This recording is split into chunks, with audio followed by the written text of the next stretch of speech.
എൻ്റെ പേരൻറ്റിങ്ങിനെ പറ്റിയിട്ടും ആൾക്കാർ പറയാറുണ്ട് കേട്ടോ. നേരിട്ട് എന്നോട് പറയും, കുത്തി പറയും, മാറിയിരുന്ന് പറയും.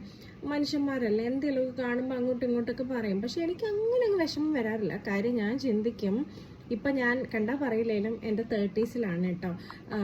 ഇത്രയും നാൾ നമ്മളെല്ലാവരും പറയുന്നൊക്കെ കേട്ട് ജീവിച്ചില്ലേ. ഇനിയും കുറച്ചൊക്കെ സ്വന്തം ഇഷ്ടത്തിന് ജീവിക്കണം എന്ന് ആഗ്രഹം ഉണ്ടാവില്ല. പിന്നെ അത് മാത്രമല്ല, ഞാനൊരു പൂച്ചക്കുഞ്ഞിനെ പോലും ഇത്രയും നാൾ വളർത്തിയിട്ടില്ല കേട്ടോ.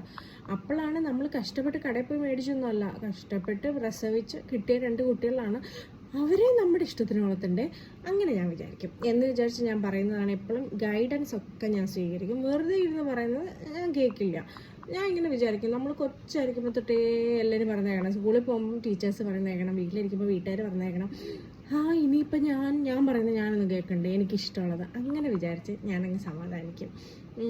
നമ്മൾ എന്താണോ, ഇങ്ങനെയൊക്കെയല്ലേ ഒരു അമ്മയാകുമ്പോൾ നമ്മളൊരു കാര്യം ചെയ്യും, അത് ചിലപ്പോൾ ശരിയാവത്തില്ല, അതൊന്നുകൂടെ നന്നാക്കി ചെയ്യും. എങ്കിലല്ല ഒന്ന് ശരിയായി വരുമല്ലോ. രണ്ടാമത്തെ കുട്ടിയാകുമ്പോഴെങ്കിലും ഒന്ന് ശരിയായിട്ട് വരുമല്ലോ അല്ലേ.